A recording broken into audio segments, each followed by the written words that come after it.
Hello students, this is the platform of distance learning and I am your science teacher Sulochana. आज हम बात करेंगे astrobiology की।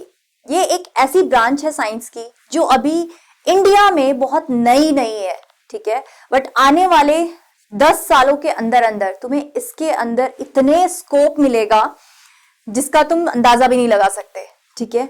Astrobiology में हम पढ़ते क्या है? एस्ट्रोबायोलॉजी हमें ये बताता है या हम इसमें ये स्टडी करते हैं कि लाइफ कैसे ओरिजिनेट हुई अर्थ पे और किसी प्लैनेट पे लाइफ है या नहीं है। हमारे पास जैसे तुम्हें सुनने में मिलता है कि मार्स पे किसी टाइम पे लाइफ थी, तो कैसे पता चला? सो जो हमारे एस्ट्रोबायोलॉजिस्ट हैं उन्होंने वहां स्टडी किया है। कैसे स्टडी किया है? वहां पे जो प्लेन है ना वो ऐसा है जैसे फ्लड आने के बाद कोई जगह हो जाती है ना, ऐसी सी है। वहां पे फ्रोजन वाटर मिला है, फ्रोजन आइस जिसे तुम बोलते हो वो भी मिला है वहां, तो ट्रेसेस है। अब ऐसे ही एक हमारे पास एक और प्रूफ है, एक मीटियोराइट है ALH 84001। इसके पास हमें एक बैक्टीरिया का भी फॉसिल मिला है। So yes we can say कि लाइफ और अदर प्लैनेट्स पे या मून पे या मीटियोराइट्स पे मे बी पॉसिबल रही हो आज से बहुत सालों पहले, ठीक है।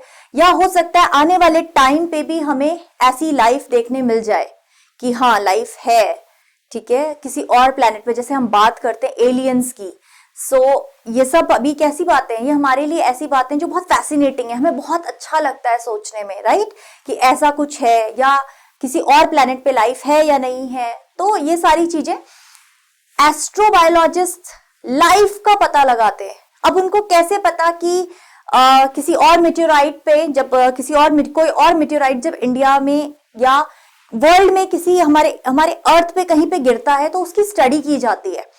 उसमें हमें कभी कभी अमाइनो एसिड्स का कुछ फॉसिल मिल जाता है, तो हम मानते हैं कि कहीं मीटियोराइट पे कहीं तो लाइफ प्रेजेंट है। और लेट मी टेल यू, ये भी माना जाता है, ये भी थ्योरीज हैं कि इंडिया कह रही हूं, वर्ल्ड में हमारी अर्थ में लाइफ खुद से नहीं जनरेट हुई बल्कि बाहर के किसी मीटेरॉइड से आई है, ये भी माना जाता है, राइट। सो एस्ट्रोबायोलॉजी आने वाले टाइम का एक ऐसा ब्रांच है, एक ऐसा स्कोप है जिसमें बहुत सारी चीजें तुम्हें देखने मिलेंगी फ्यूचर में। तुम इसमें अगर अपना करियर बनाना चाहते हो, so till 12th you should have life sciences as your subject. उसके बाद इंडिया में तो ग्रेजुएशन पोस्ट ग्रेजुएशन इस पे नहीं करवाया जाता, बट यूएस में यूनिवर्सिटी ऑफ एरिजोना ये ग्रेजुएशन पोस्ट ग्रेजुएशन दोनों करवाते हैं। कैलिफोर्निया इंस्टीट्यूट ऑफ टेक्नोलॉजी ये भी करवाता है, university of California, Cornell university, ये कुछ ऐसी यूनिवर्सिटीज हैं जो ग्रेजुएशन पोस्ट ग्रेजुएशन दोनों करवाती हैं ऑन एस्ट्रोबायोलॉजी, राइट। इसी की एक ब्रांच है स्पेस बायोलॉजी, उसके बारे में भी अभी बात करेंगे थोड़ा सा, बट एस्ट्रोबायोलॉजी की ही वो एक ब्रांच है स्पेस बायोलॉजी, राइट। सो ये सारी वो यूनिवर्सिटीज हैं जो ग्रेजुएशन पोस्ट ग्रेजुएशन आपको करवाती हैं। If you are you want to make your career on this astrobiology, then after 12th take life science as your subject till 12th and then you can go US for the further studies, because India में graduation post graduation में इसके पास कुछ नहीं है। But yes, अगर आप India में हैं, ग्रेजुएशन पोस्ट ग्रेजुएशन करिए अपनी अच्छे से, लाइफ साइंस लो आप सब्जेक्ट। उसके बाद you can go for research करवाई जाती है on this topic astrobiology. In India, graduation and post graduation is not provided for astrobiology, but research work can be provided by Indian Astrobiology Research Foundation, IARF, ये provide कराता है research, and Center of Excellence in Astrobiology, COEA। ये दो institution ऐसे हैं India में जो astrobiology के लिए क्या करवाते हैं? रिसर्च करवाते हैं। So this is astrobiology. अब थोड़ा सा बात करते हैं स्पेस बायोलॉजी की, जो एस्ट्रोबायोलॉजी से लिंक्ड है और आने वाले टाइम में तुम्हारे लिए, if you want your career in biology sector, so it is it is wonderful sector. So let us talk about space biology. Astrobiology के अंदर हम स्पेस बायोलॉजी पढ़ते हैं। स्पेस बायोलॉजी में हमने पढ़ना क्या है कि जो लिविंग ऑर्गेनिजम्स हैं वो कैसे अडेप्ट करते हैं खुद को टूवर्ड्स द स्पेस, अगर स्पेस में है तो वो कैसे अपने आप को अडेप्ट करेंगे, all those things.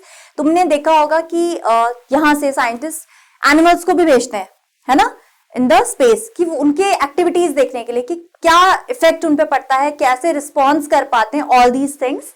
Now see in space biology it is the study of how living system respond, adapt and evolve to the space environment such as microgravity, radiation and extreme temperature. क्योंकि तुम्हें पता है कि अगर तुम Venus की बात करो, एक्सट्रीम टेम्परेचर है वहां, हद से ज्यादा टेम्परेचर, इतना टेम्परेचर है कि अगर तुमने लेड को भी वहां रख दिया वो मेल्ट हो जाएगा, राइट? इतना टेम्परेचर है, सीवियर कंडीशंस है वहां। Let me tell you, severe conditions के बाद भी हमने वहां पे लाइफ के कुछ ऐसी कुछ ऐसे एलिमेंट्स हमें मिले हैं जिससे हम ये मानते हैं कि शायद वहां पे किसी टाइम पे लाइफ थी, ठीक है? अब माइक्रोग्रेविटी ये कैसे इफेक्ट करती है, रेडिएशंस का क्या इफेक्ट लिविंग ऑर्गेनिजम्स पे पड़ रहा है अगर हम उनको दूसरे प्लैनेट्स पे लेके जाते हैं, या फिर वो कैसे अपने आप को अडेप्ट कर पाते हैं टुवर्ड्स द सराउंडिंग्स, राइट? सो ये सारी चीजें हमें स्पेस बायोलॉजी में पढ़ने के लिए मिलती हैं। स्पेस बायोलॉजी में अगर हमें रिसर्च वर्क करना है, हमें इसमें ही अपना करियर बनाना है, तो क्या कर सकते हो? You can join NASA's space biology program, और you can join California Institute of Technology. ये ग्रेजुएशन पोस्ट ग्रेजुएशन दोनों करवाते हैं। अगर आपके पास फिजिक्स, केमिस्ट्री, बायोलॉजी 12th में है तो आप इनमें से किसी भी इंस्टीट्यूशन को ज्वाइन कर सकते हो। Then Indian Institute of Space Science and Technology, यहाँ पे आप ऑब्वियसली पोस्ट ग्रेजुएशन करने के बाद you can apply for the research work. ये 3 इंस्टीट्यूशंस ऐसे हैं जो आपको रिसर्च करवाते हैं over this topic space biology. ये बहुत फैसिनेटिंग टॉपिक है, आजकल ही तुमको ये ज्यादा तुम्हें देखने मिलता है, और आज से आने वाले 7-8 साल के अंदर तुम्हें इसमें बहुत अच्छी कैरियर अपॉर्चुनिटीज मिलेंगी। So this is all in this space biology पे मैं और डिटेल्ड इंफॉर्मेशन लेके आऊंगी एक दूसरी वीडियो के साथ। So stay connected for that video also. Please do like, comment and subscribe and keep in touch with for more interesting updates. Thank you.